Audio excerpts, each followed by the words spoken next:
Our mission: to scour the deepest depths in search of lost treasure.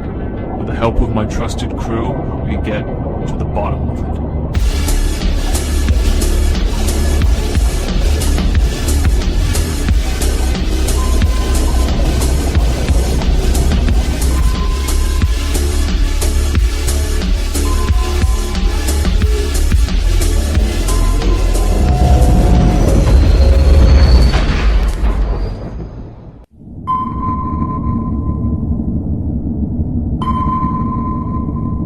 Captain, we're at 100 meters. Are you sure your guys built this to go to the deepest any submersible has ever been? Oh, you doubt me, Inky, is that it? I only say this because the red light is flashing, indicating we are in serious trouble. I spent hundreds on this, it's fine. Hundreds? Oh, we're fucked! I'm not. I don't live far away from here, but I don't want to end up all squashed up in here, especially not next to Neela. Are all those tentacles used to feel things with, Inky?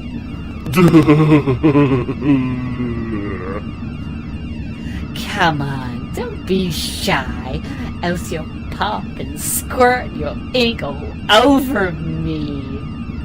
Why did we bring her, Captain? It's all good, guys, stop freaking out. It's not the pressure anyway. It's the fact we're coming up to a deep sea meme field. What the flying fuck is a meme field? A meme field, you know, where dead memes come to rest. Never heard of the fact that dead memes never actually die, Captain. They should all be deactivated by now. They appear to not be, Captain.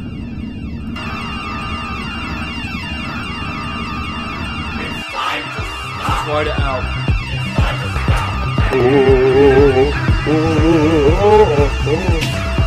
Oh, these memes are so old!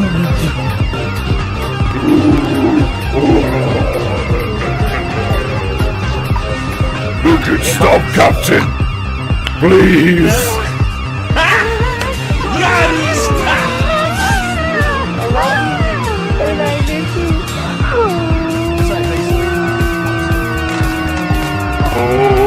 Our hull can't take much more of this, Captain. It'll be over in no time. I don't know about you guys, but I'm highly aroused. We seem to have passed it, Captain. Is everyone okay? Hey, boss. Think so.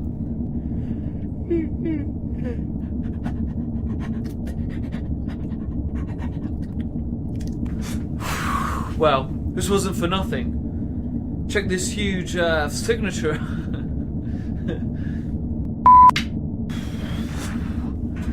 Well, this wasn't for nothing. Check this huge signature out on the scanner, Inky. Oh, damn. This one looks like a good one. Retrieve it. Aye, Captain. Retrieving the chest now. This better have been worth it. In 1987, the 15 6-minute long shorts were compiled together and released on video as Robotix, the movie, a 90-minute feature film. If you listen carefully, you can hear it almost sounds like the Ghostbusters theme. This cartoon should have won the most named characters in the first minute award.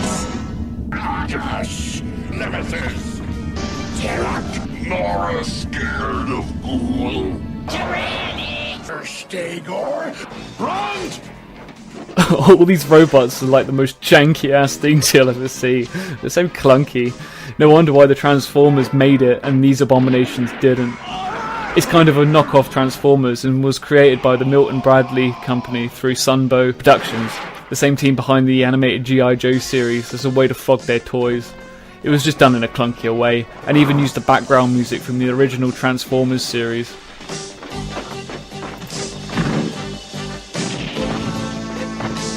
I made sure I found this bit of the film. It's so annoying. Look at that clipping. Let me slow it down.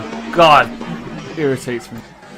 So anyway, this film was about two warring factions. 3 million years ago, these two factions, the Autobots, the Protectons, and the Decepticons, the Terracors, were locked in a battle. The Protectons wanted peace, and the Terracores wanted to take control of their home planet Skalor and built a weird bird starship called the Terrastar to then continue to take over the galaxy. But all was not that easy, as the planet was faced with an impending doom. The sun at any minute was about to turn nova, and all life would have ceased to be due to raising radiation. Star will go nova in less than 2 weeks. All life on the surface of Skalor will be destroyed. They have a conference and decide to all hop into a status, waiting until such time that the whole thing would simply blow over, which is not going to happen unless they reignite the sun, like in that Danny Boyle film. When the radiation levels finally subside to normal millions of years later, INKYSQUID transfers the essences of 4 Protectons and 4 Terracores into the Robotix to help rebuild their world, which leads me to this Oscar-winning performance. What has happened to me? I have become a Robotix! No!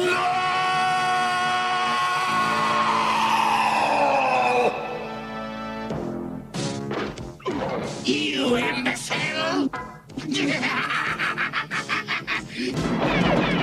When this thad of a captain next to Galacticon crash lands on the Skalor, they catch the Robotix duking it out. What are those things? Perhaps we can help you with your repairs. Well, sure, that'd be swell. The team takes sides and goes their separate ways. So long, Commander. Hijinks and malarkey between these two factions ensue, but to summarise, Nemesis, the leader of the Terracore, wants INKYSQUID to power their ship and use it to defeat the Protectons. Oh, by the way, a side note to all this, the humans can interface with the Robotix to do things the Robotix can do on their own. Like turn into cars and laser cannons and generally be more agile. Though this ain't too clear from looking at them in motion. And thinking about it now, why would they even build that into the initial design? Anyway, this kid's a jerk. Exeter's a bigger jerk. Now's a heck of a time for you to notice. Argos is an Optimus Prime wannabe. Essence transfer complete.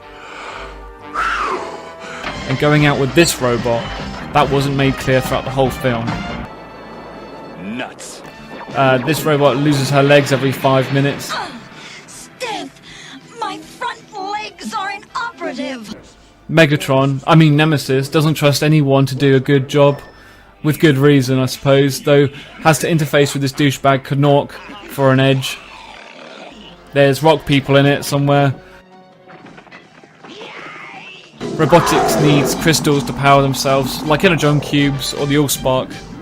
And why did they even change that to the Allspark? It was fine as Energon cubes. This feels great!